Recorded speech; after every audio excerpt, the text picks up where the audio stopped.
Hello, everyone, and welcome. My name is Gwendolyn Reese. I am the High Priestess of Theophania in Washington, D.C., and welcome to the second module of the Foundations of the Craft course. This segment will be on magical theory. So let's get started.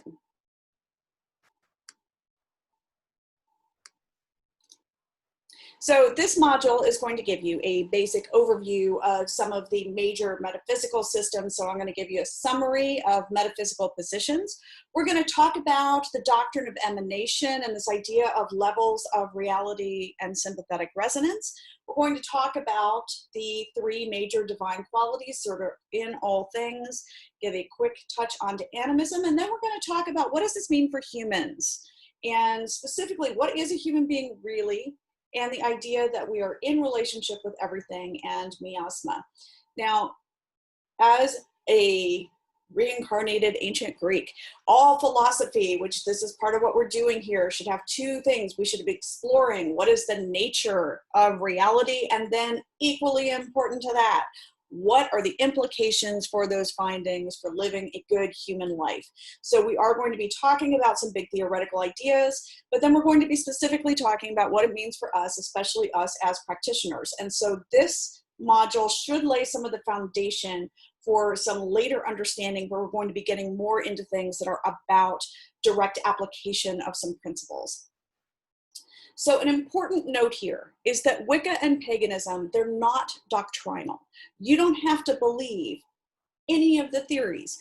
And in fact, one of the things that is really significant and is something that we have in common with Hinduism is that you can have people who have a whole bunch of different theological positions that they hold, still being able to come together and do work together, because the focus then is on the work. And so many people, many pagans, they believe many different things, and they can be working together in a coven, doing workings, and it is focused on the work. However, I do think it is useful for us to have some basic understanding about what are the major metaphysical systems that are out there, the major metaphysical beliefs, because I think that it is useful for us to be constantly interrogating with ourselves, what is it that we think? What is it that we believe? And I think it's also useful for us to hold some of that lightly in terms of maybe you will get some additional information that will make you change your mind.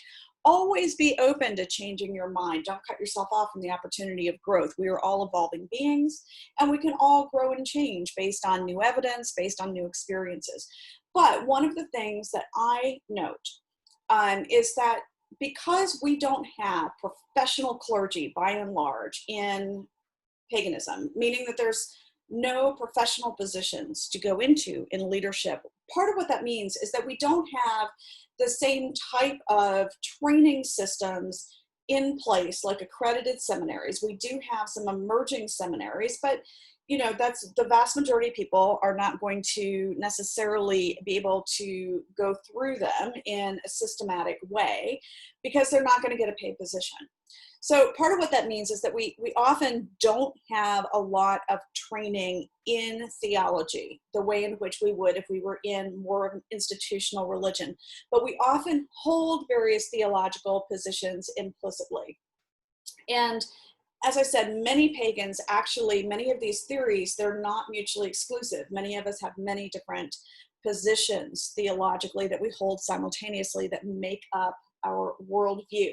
But one of the areas of privilege that I have is that I was able to pursue graduate work, and I do publishing in the academic study of religion. And so I have had a bit more time and privilege to focus on some of these things. So I wanted to share with you some very brief overviews about kind of the major metaphysical systems so that you can recognize them and be thinking about them. So these summary sentences, they're things that I created in consultation with some others, and I actually used them on a survey to try to understand kind of like where pagans sort of are falling out in these things. And so these are my summaries, my very brief summaries of some of the major metaphysical theories. So the first is pantheism, and basically it is this: the divine is throughout the universe. So the divine is immanent throughout the universe in all things, but it also transcends the universe. And many, many pagans believe this, that the divine is both immanent and transcendent. Now, pantheism, there's my understanding of what pantheism is. People often use the word pantheism when maybe the metaphysical position that they actually believe is, in my experience, probably more panentheism, or possibly animism. It gets used a lot of times as synonyms of those two. So if you have someone who says, well, I'm a pantheist, you might want to inquire a little bit further about exactly what it is that they mean. So one of the great pantheists would be like Parmenides, one of the pre-Socratics. But basically the pantheist position is that the universe is the body of the divine, and the divine is limited to its body. So there's not necessarily like a divine that is also transcending the body. It's everything, all of reality on all levels is the divine. Animism. Animism is that all things, including what we perceive as material objects, are alive and have their own form of consciousness. And most pagans tend to fall down into believing in animism. Now, strict monism is that everything is actually one. Everything is actually one, the source that is beyond being and not being, and that all differentiation is fundamentally an illusion. And for instance, in the traditions of Advaita Vedanta, that would be along this form of monism. Similarly, but a little different, is qualified non-dualism. So that would be in the Sanskrit Vishishta Advaita Vedanta. One of your main thinkers there is Ramanuja. And this is the idea that while everything may ultimately be one, the perspective of the world with its many things also has a type of reality. And I think that many pagans also would agree with, there probably tend to be a little bit more on the qualified non-dualism. I'm still doing my analysis of my survey set, but that seems to be some initial kind of impression here. Now, materialism is the idea that nothing exists that does not ultimately have a material origin. And while there may be some pagans who believe this, that is less common than some of the other belief systems. Monotheism, which is, of course, in this culture, what most people were raised with as kind of the default idea and understanding of religion. And there are three monotheistic systems, and they're all the three Abrahamic. So that would be Judaism, Christianity, and Islam. And what I can say is, although this is in this contemporary moment, if you combine those three, far and away, the largest group of religions in terms of adherence right now, historically, they're weird. There's not a whole lot of historical other traditions outside of the Abrahamic that tend to be full monotheistic. There's some monistic, there's a number of other things, but not as much monotheism. So the idea in monotheism is there is a single creator deity, be it a god or a goddess, that made the universe, but who is separate from creation. Now, there's a slight variant that you sometimes run into with various contemporary pagans that has us be two beings. So there's a male and a female, but it's basically that they are there, they're the creators, and that they are in some way ultimately separate from their creation. Polytheism is this idea that there are many deities, gods and goddesses and so forth, who are real beings and with whom we are in relationship. And it is not unusual for polytheism to be combined with some of the other forms. So some other variants here. There is a single deity who is interpreted differently and given different names and different cultures, but who is really the same god or goddess. So again, this is a variant ultimately of monotheism, in which you say, well, there is only one God. But this one God reveals him or herself in different cultures using different names. But in reality, there really is only one God. And so another version, though, is that there are many deities, so it's a version of polytheism, who wear different forms and appear in many cultures, such as the idea that maybe the god Hermes is the same as the god Tot or Tuti, Thoth, depending on how you pronounce his name. And of course, this was very prominent in the ancient pagan cultures. So I'm just going to quickly do like a historical side note here and say that certainly the ones that I am most familiar with are the Hellenic, but in the Greek context, they definitely had a lot of different theological positions, including many that are very similar to some of the theological positions that you would find in India, including some various monistic and the, as I mentioned, the pantheist Parmenides and so forth. But they also tended to be polytheist. And they did a combination when they would come into contact with other cultures and they would come into contact with other gods. Sometimes they would look at them and be like, we do not know this being. We want to invite this being in. So that was one way. Another way was to look at the gods that are there and be like, oh, I know that one. That's Artemis. They're calling her something different, but I know her. I didn't know that she also liked that for offerings. And so then they would recognize each other. So those are both, very common and historically accurate. Now, from a historian's perspective, who doesn't care about the divine necessarily, but is really just interested in trying to figure certain things out, this propensity that we have, and it is well recorded in the ancient texts, can drive them crazy, because that's like, whoever the goddess was, the Celtic goddess that was originally in Bath, it was one that the Romans recognized as being the same as Minerva, who was recognized as being the same as Athena. Now, whether or not the Celts would agree with that, they did over time, but, like trying to figure out, well, what was that original goddess before the Romans showed up there? And from a historical perspective, you can look at that and be, annoyed at the fact that we don't have many written sources that don't put that overlay of Minerva, Athena. But as someone who is a practitioner, maybe that identification was absolutely correct, and that is the same being. So this is where being a practitioner and historian are sometimes a different perspective. Okay. So again, these different theological positions can exist in combination. So for myself, I am a panentheist, I am a qualified non-dualist, I am an animist, and I am a polytheist. I am all of these things because all of this goes into making up the worldview that I hold. So that's a very common thing. Most people, unless they are monotheists or materialists, are likely going to be a combination. So I want to give you an invitation to a metaphysic that you have no requirement whatsoever to believe, because as I said, we are not doctrinal.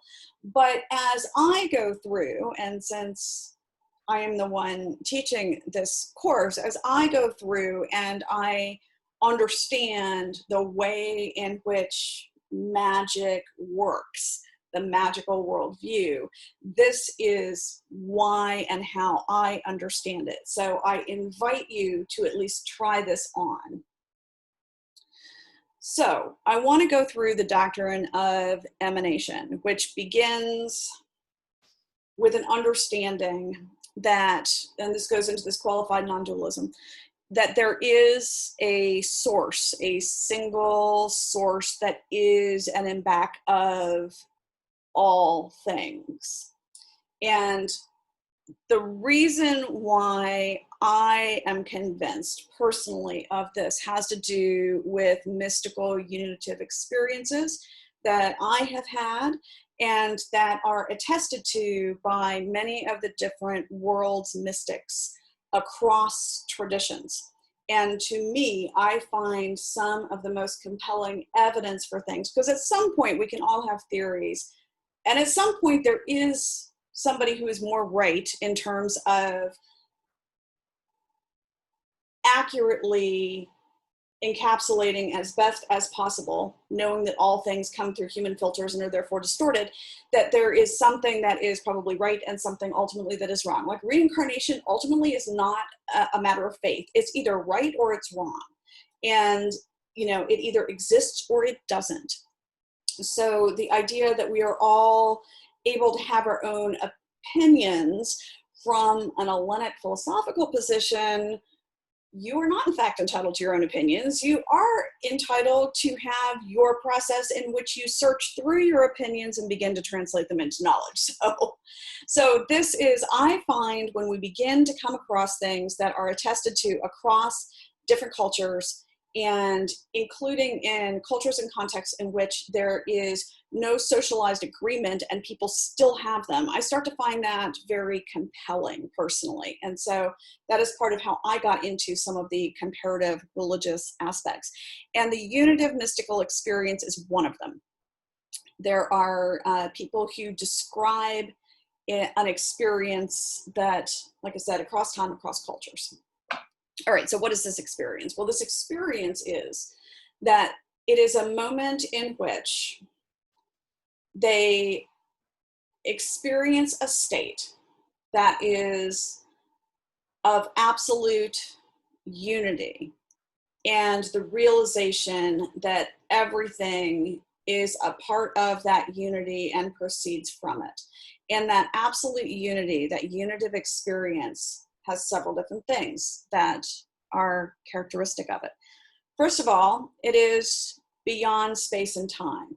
Now, space and time are the a priori categories according to Immanuel Kant. And so this is like all human conception presupposes space and time. But this one doesn't. So whatever this is, it is outside of the a priori conceptions that are attested to by Kant. It is a state that has no attributes. There are no adjectives that you can ascribe to it. And the mystics are like, it has no attributes. And then they attempt, because we are dealing with language, which is completely attribute-based, they attempt to describe it as best they can as being like, whatever the greatest thing is, it's greater. And then certain others take the via negativa route where they're like, it's not this, it's not this, it's not this, it's neither being nor is it non-being, it's, you know, and they're like away, away, away. And you can go either way, and ultimately it's the same kind of thing that they're talking about. And finally, I think the most important one here is that it is the elimination of subject and object. So in that moment of unitive experience, you cease to perceive of yourself as any separated, and there's no subject and there's no object.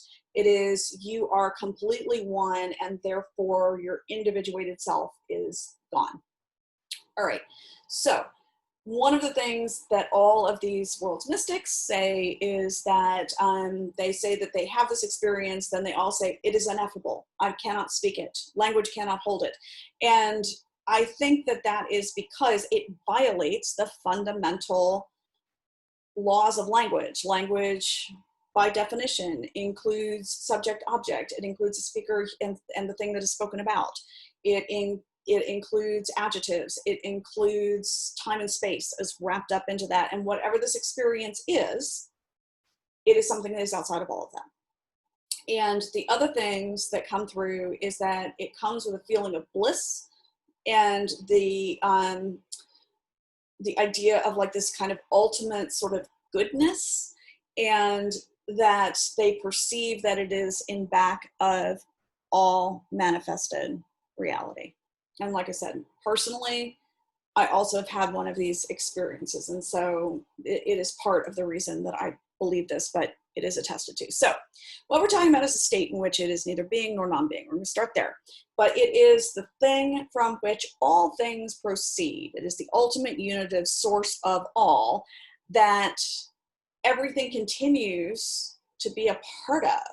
So how then do we get from this unitive situation into the world that is full of all of this differentiation and all of these manifested things that have boundaries, when we're saying that ultimately at the source of all things, there is no differentiation? So how the heck does that happen? And the way in which it makes sense to me, and this is an assumption that is in back of many, many of the occult philosophies, has to do with the process of emanation. All right, so you have this source, the ultimate source, that is neither being nor non-being. And part of what that means is that it does not have self-knowledge. Because as soon as you have self-knowledge, like when you look at yourself in contemplation or meditation, then there is a part that is observing and the part that is observed. And so you have that subject-object split. But I believe that the initial emanation, that very first emanation, comes from the one, which I'm using the Platonian language from Plotinus, father of Neoplatonic philosophy in the Hellenic system, that the one, for some reason, and this is the great mystery, suddenly has some self-knowledge, is aware of itself. And as soon as that happens, the part that is aware is looking at the self, right? So that's that first split into the subject and the object. So you have the self that has become aware and is looking at the object that is this ultimate source of all. So that is the first kind of level in terms of some very, very, very subtle differentiation. And in the Hellenic tradition, the Neoplatonic Hellenic tradition, this is called the nous. Is sometimes translated as the mind of God, but whatever that is, that first, because this is like, in a lot of ways, the way in which we think about God is too small for this. So it's the first self-knowledge. And then, and if you think of yourself as an analogy, because all things reflect macrocosm, microcosm, if you think of the way in which, if you're doing contemplation and watching your own mind, there's the part of you that is watching your own mind, and as it is doing it, it itself is having thoughts. And those thoughts themselves become the next level, okay? And then that part, those parts that are the thoughts, are observing, in a way, the part, the nous, and are having more thoughts, and that creates down. So you have this process in which you are having these levels kind of coming down, each one contemplating the version before it, and in doing so, having thoughts. And the thoughts are multiple, so you begin to have this differentiation. You begin to have multiple levels as they are coming down. The other thing that I think is important, there's several different pieces here I want to emphasize. As we are having the lower thoughts or apprehending, they're not apprehending all of it with as much clarity anymore. We're starting to have parts where they're not seeing the whole thing, they're seeing a part. So there's some specialization that is beginning to come in as we come in, casting on these levels. The other thing is that if everything is a scale of vibratory ranges, you're beginning to have, as you come down, you're moving from the very, very, very high spiritual vibrations into slower, denser vibrations as we're moving down into differentiation. So this process is sometimes called casting on the mantles of density. And the other thing, though, is that all the way through, we are participating in the forms that are higher than us. So there is like a through line. It's not like there's ever really a separation. So, you know, all of the beings that are lower are also participating in the levels that are more rarefied. So this is a diagram of this. Now I have used here the theosophical language. Theosophy is one of the 19th century occult traditions. They rely a lot on some of the Eastern language. And I just want to show this. So this is a graphic that I have. I'm not good at making graphics. So this is one that I had a friend make for me, and I should at some point do this just in English. But the idea here is that we have this scale of vibratory ranges. So Atma, that is the part of everything that is one with that source. And then as we gradually are coming down, Buddhi is more in alignment with that idea kind of the high spiritual intuitive part. Manas is the plane of mind. And then you come down, you have like the emotions, the vitality, the kind of etheric is that level in which, if you know about things like people who have an amputation and they still feel their leg or whatever, that's at the etheric level, is that model body, and then into the physical. So there's lots of different ways to divide this up. And a lot of this is heuristic, but there are some pieces here that we're going to go through about which parts are not heuristic. But at the moment, what I want you to notice as we look through this is that you have this idea of, as they're coming in, as these rays are coming in and they are becoming more and more and more dense as we come all the way through, we exist as human beings, and we'll go through this on all these different levels, but there's also like these levels, it's not just us, it's not all about us. It's like, you know, this is the level of vibration and at any one of these levels, at any one of these notes, there are everything on the cosmos, you know, there's all sorts of things that are existing simultaneously there. So this is sometimes what we call the planes. And at the same time, I want you to see on the right, what we have are these kind of repeating patterns that are becoming denser and denser. And I just want to point out here that you have, like within the Atma, you also have all the others kind of lining up there. So there's like all of these, if you think of any one of the major ones on the left as being an octave, and the ones on the right being notes in those octaves, that will give you a really good sense of like kind of how this is working. So as I said, the way in which you divide these up in many ways are heuristic, and heuristic just means it's a useful, convenient way to talk about something abstract, but without making an absolute truth claim about it. Here are the things that are not. Everything is vibration. Everything is vibration. Nothing rests, everything moves. Everything is vibration. And some of this, you know, is in alignment with current science, which is awesome when that happens.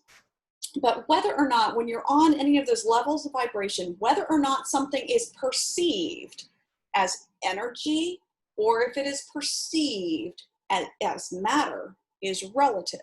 So basically, because we exist on all those levels of vibration, if you are operating, if you're conscious on the same level of any of those ranges of vibration.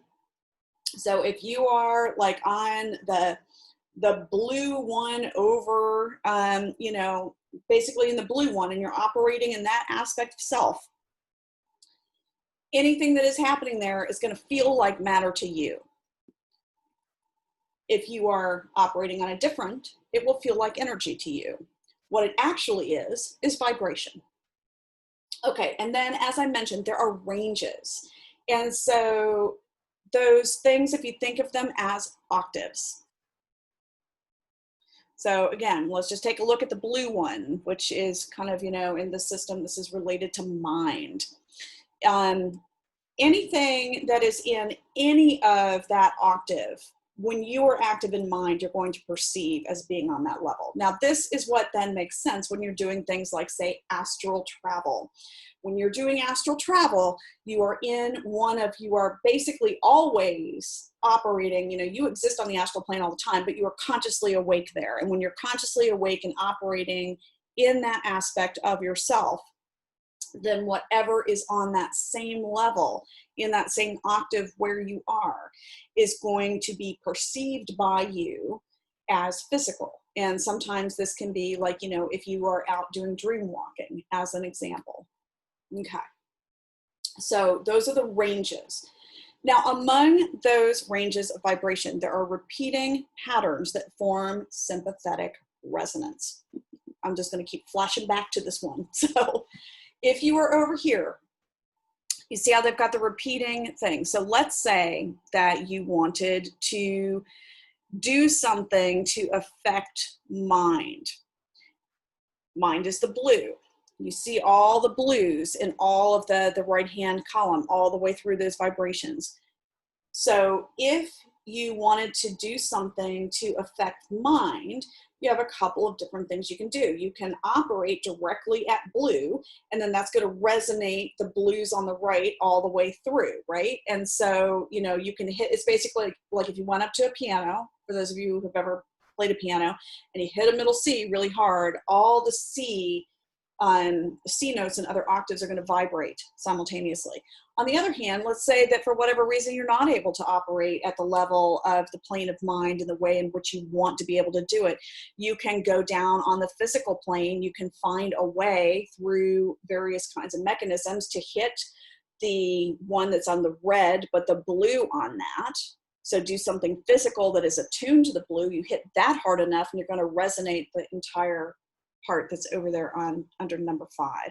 So this idea that there's sympathetic resonance, that there are scales and that you can operate at different places and that it will vibrate at different levels of being in harmony with that, in sympathy with that, is something that is not heuristic. The other thing is that the higher notes have greater causal power to the lower.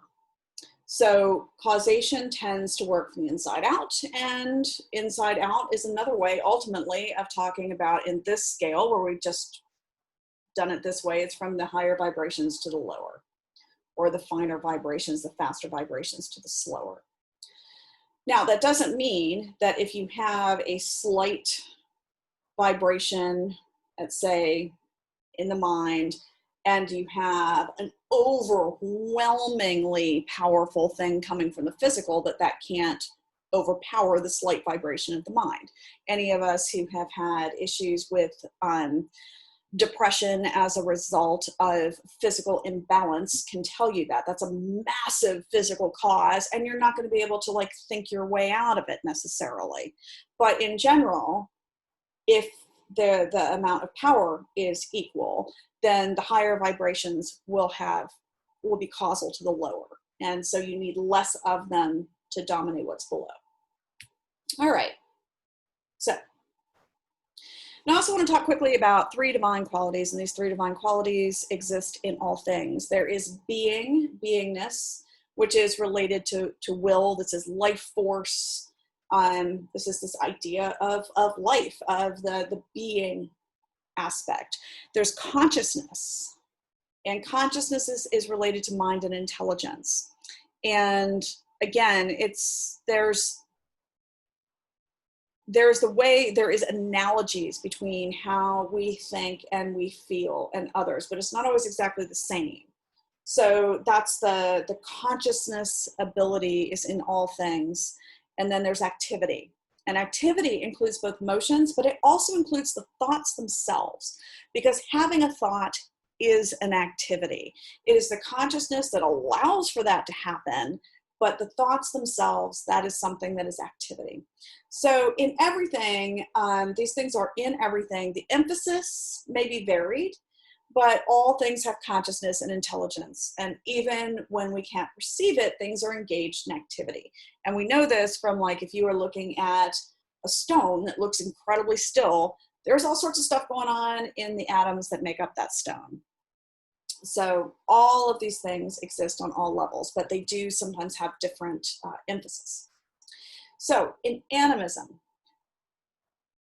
to Gwendolyn, one of the great promises of paganism, and one of the things that I think is a deep source of beauty, is that it offers us the ability to expand the boundaries of conscious and loving relationships beyond the human.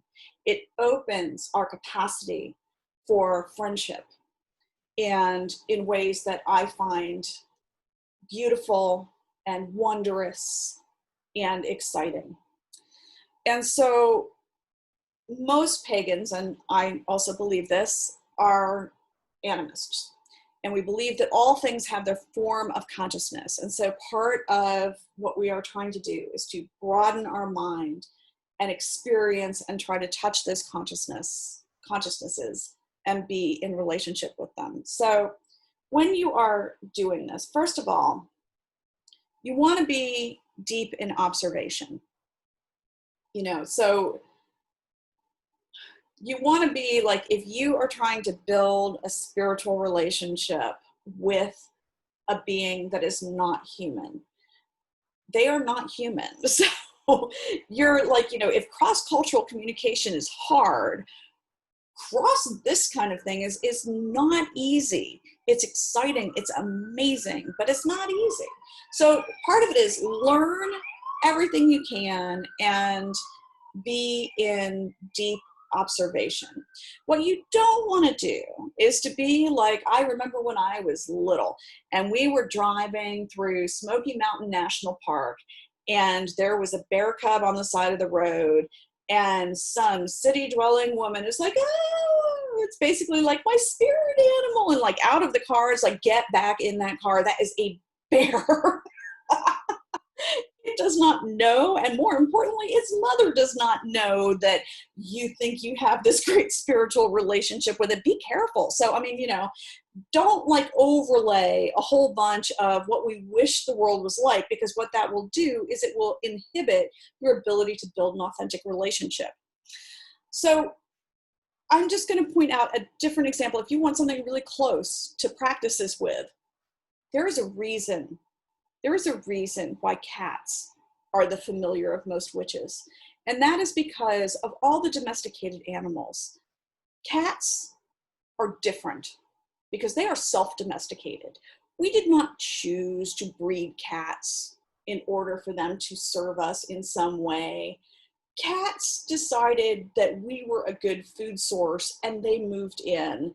And so when you are in a relationship with a cat, that is an animal that is authentically not modified by humans to make it more palatable to us. And they're very individualistic. So, I mean, on the one hand, I love cats, but I actually don't like all cats, and not all cats like me. And that's part of it. And that's pretty amazing. So, when you're in these relationships, you want to be in a relationship with them on their terms and trying to understand that. So, cats.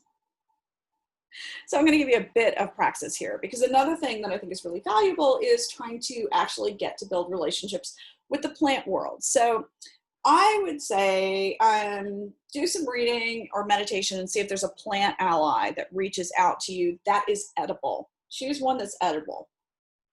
And it's even better if it's something that you can grow, or if it grows naturally on your land base and you can gather it in a way that would be safe for you to consume. So then approach it and ask to be an ally.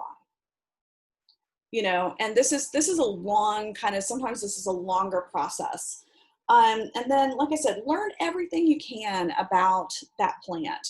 Learn about its growing habits, learn how it looks in all of the stages, and then start dieting the plant.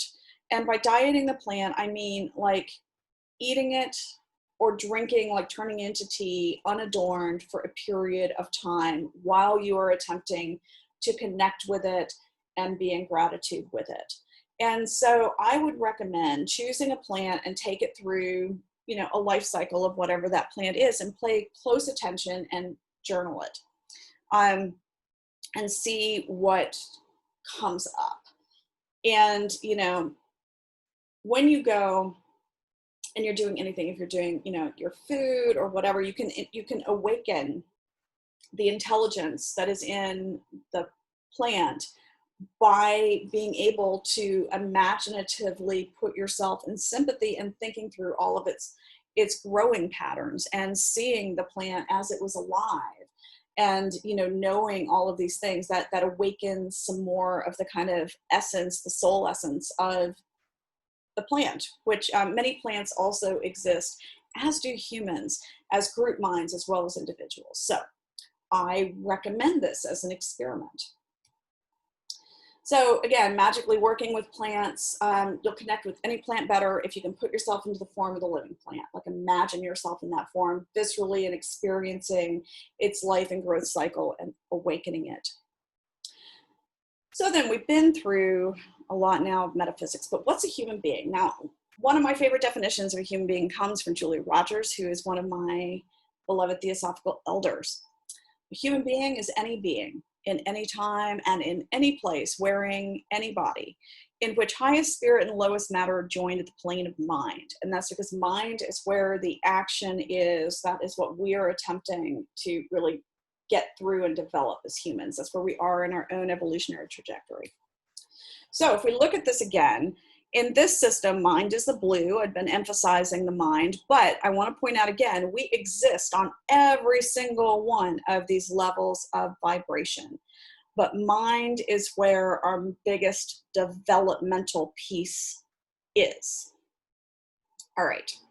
So there's a lot of different ways of talking about this. And often in the craft, we'll use a threefold model in which, and the threefold model, by the way, in a lot of ways, I think probably, I can't tell you for sure if this is the historical source, but it certainly has a good correlation, is with the way in which shamanic journeying works, where you tend to utilize going down in underworld imagery to aspect certain parts of self and certain levels and vibrations of being. And then sometimes you go up, like you're climbing up a tree, or you're going into the sky to access certain other parts of self. And I think that that is, it is a very useful way of allowing us to go into different parts and access different vibratory ranges. And I think that's why we end up using kind of the idea of higher, lower, middle self. So the middle self is the talking self. That's the part in which we are most aware. We are super aware of our talking self. It's the part that like has its daily logic and is good at functioning in the world. And, you know, is the part that we typically associate with ourselves. You know, in the Greek, the word is ego. So, I mean, you know, that's our sense of self. Not a bad thing. You've got to have a really, really good middle self. I mean, sometimes when I run into spiritual people who think that the way to be more advanced is to kill off their middle selves, they are dysfunctional. They can't take care of themselves and they become a burden on the world. That is not an appropriate spiritual kind of developmental trajectory. The middle self is important. Logic is important. It's just not everything. And so, you know, the middle self is the one that operates in this world that we are always aware of. But it's really like the tip of the iceberg. It is only a tiny portion of what and who we are.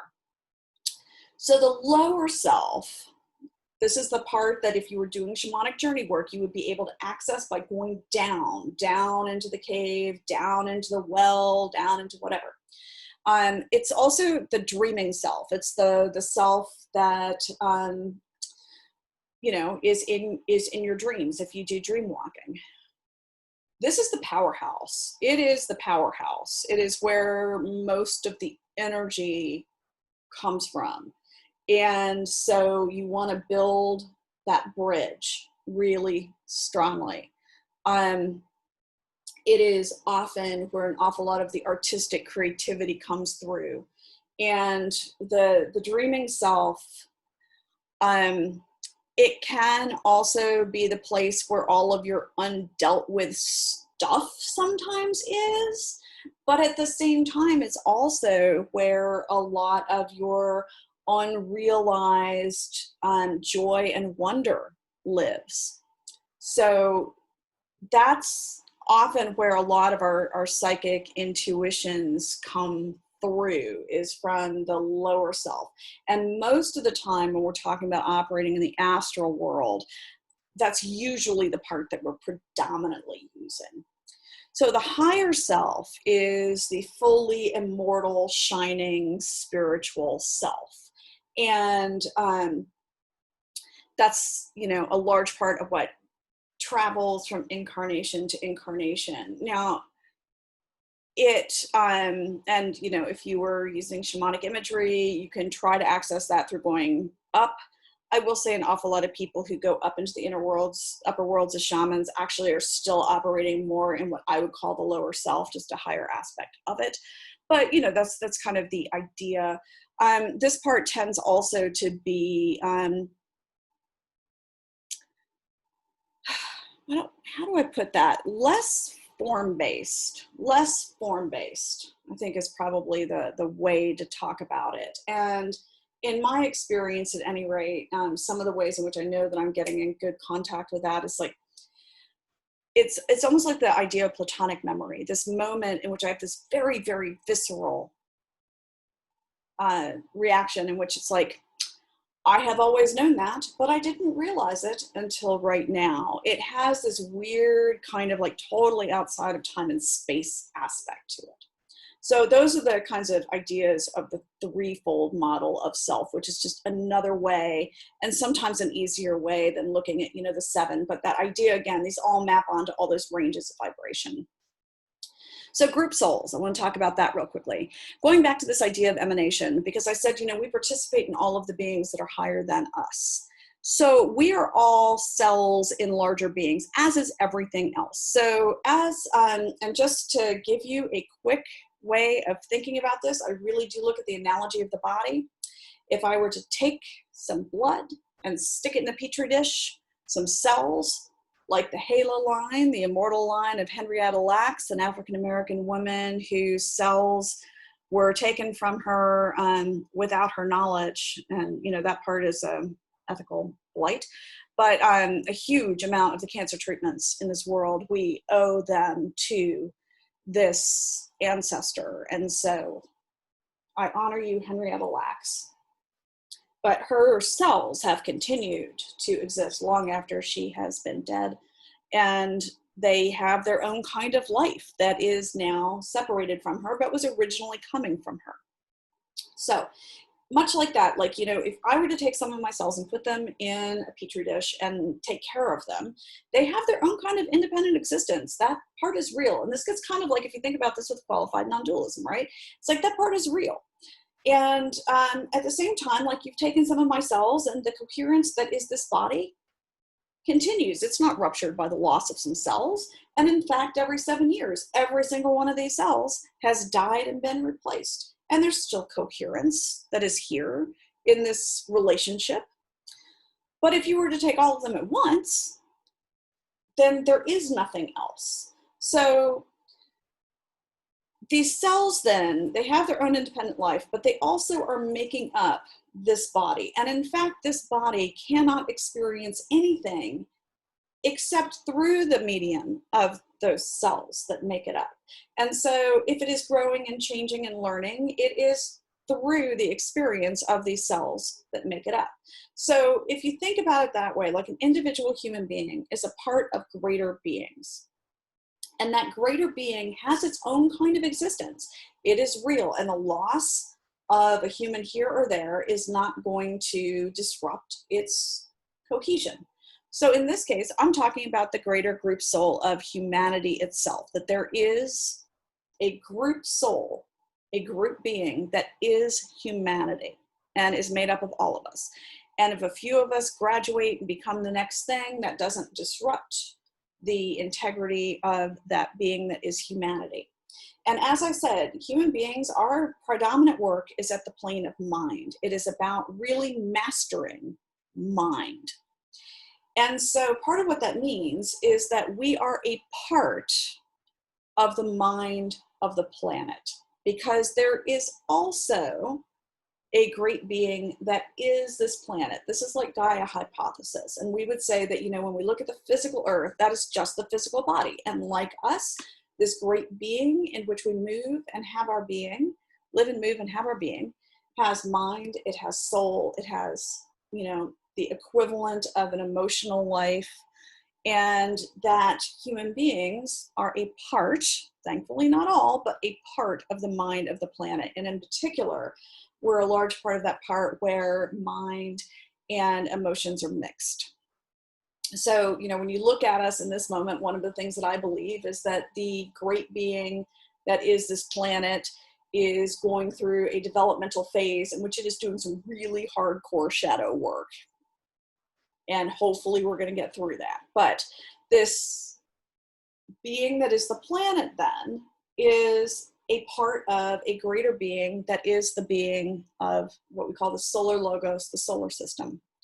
And that again, like, you know, the sun and all of the planets are part of the body of that being, but it has mind, it has emotion, and we are a part of it and can connect with it. And then that being is part of the great being whose body is the Milky Way. And so it just goes on and on like that. So if you ever hear in any of the occult literature, we are children of the imperfect gods, it is because we are cells in these greater beings that are also growing, that are also evolving, that are also learning. So that's natural group minds. Now there are also created group souls and group minds, and this would be like egregores, things like when we come together. Theophania has a group mind. Theophania is a part of the group mind in the assembly of the sacred wheel of the circle of Sagittarius. The circle of the Sagittarius is part of the group mind of the assembly of the sacred wheel as a whole. So, you know, we have these group minds that are constructed of all the different parts. And those, though, are intentionally created. And sometimes there are those that are unintentionally created. Whenever you have a workplace, there is kind of a group essence, group soul. How stable it is, that depends on the organization. But that's just to give you an idea about group souls. But key to this is that, you know, ultimately relationships are everything. Everything is constantly shifting and changing. Nothing is static and unchanging. So, you know, these relationships are constantly evolving. And even like when I said with my body, you know, these cells are going in and out. They're constantly dying and being replaced. Everything, if you really get into it, it's not so much that it has an unchanging essence, because it doesn't. Nothing is an unchanging essence. But everything is in these relationships that are constantly changing and shifting on all levels of reality. And we are in relationship with everything.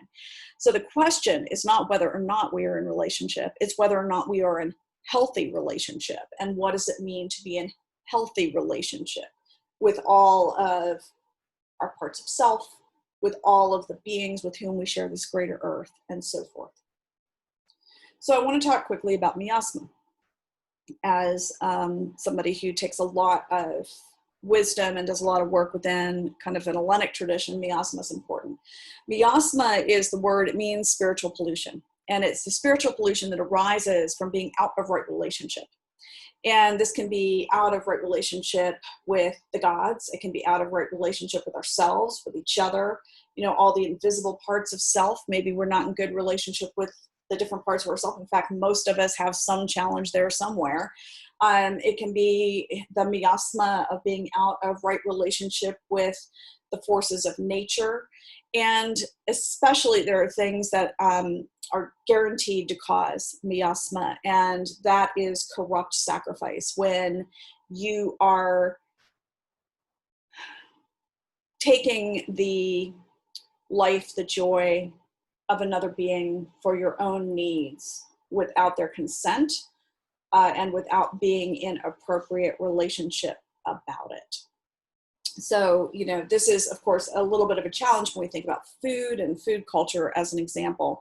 And I would say that there is a significant difference between, you know, if you are somebody who eats meat, how was that raised? That kind of thing.